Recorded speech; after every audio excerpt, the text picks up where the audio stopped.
According to a new report from Pew Research, most millennials get their news not from television, not from CNN, MSNBC, but from Facebook.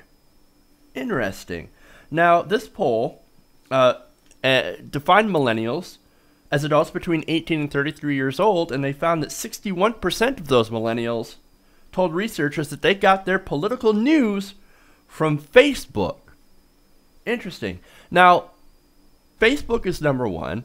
What's number two? Number two is cable TV, with CNN being the most common source for the group. Now, 44% of those millennials also tuned in to CNN. So that means that millennials are about as reliant on Facebook for news about politics and government as people who are in the older demographic, specifically the baby boomers. They get most of their news from cable television, and of course many of those often turn into Fox News. So very, very, very interesting dynamic here.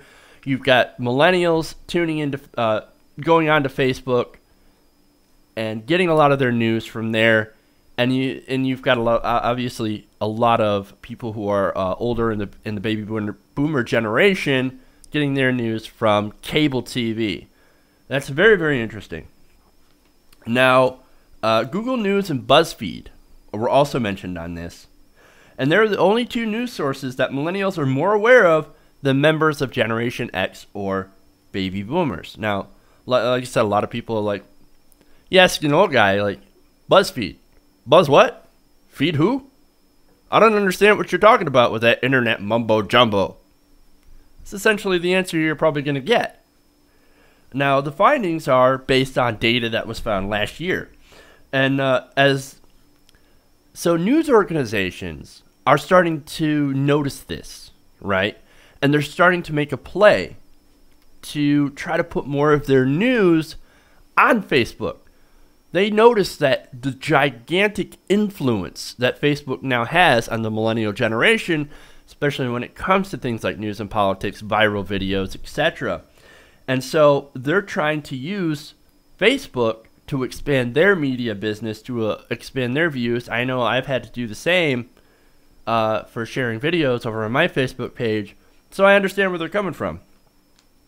Now, last month, actually, Facebook debuted a long-expected feature that allowed publishers to post directly to the platform. So that's why you've been seeing a lot of those in-video kind of, auto-playing videos, which, by the way, I think a lot of people hate, but nonetheless, that's what happens. So they recently rolled that out, and of course, everybody's been jumping on it, even me. So, what's wrong with this? Well, there's a lot wrong. If you get your news from one source, Facebook has a lot of different sources, a lot of different publishers that post to it. But the problem is that you've got this algorithm in Facebook. Now, let me go into some of the study here, different study that Facebook itself funded. Now, it was done by a number of in-house scientists working for Facebook, and it looked at whether or not newsfeed users were subject to differing political points of view. Now, a lot of the Facebook algorithm is based on things that you like. You know, you like this page, and you interact with it, and you like the different posts. It's going to show you more of that stuff, right? If you don't click on anything, eventually it completely disappears from your feed. If you can remember the whole Upworthy thing, Upworthy was everywhere. And then Facebook messed with its algorithm. Now you hardly see an Upworthy post. Now, for some people that I know especially, I can put out a couple people that I know personally that are like, oh, thanks God. No more Upworthy showing up on my page with their clickbait titles. But that was actually, for a long time, it was a very viable thing. And they had gotten millions of hits from going viral on Facebook. Then Facebook messed with its algorithm. Now you don't hardly see that anymore.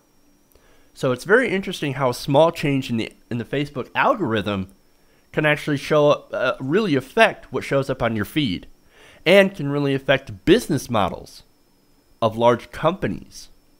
So that's very interesting. Now, Facebook's data confirmed that for one test group, the algorithmically filtered newsfeed did affect the amount of alternative political commentary and news they were exposed to. So this is kind of a bad thing, because now Facebook will only show you the political points that already agree with you. And that kind of puts you in more of an ideological bubble.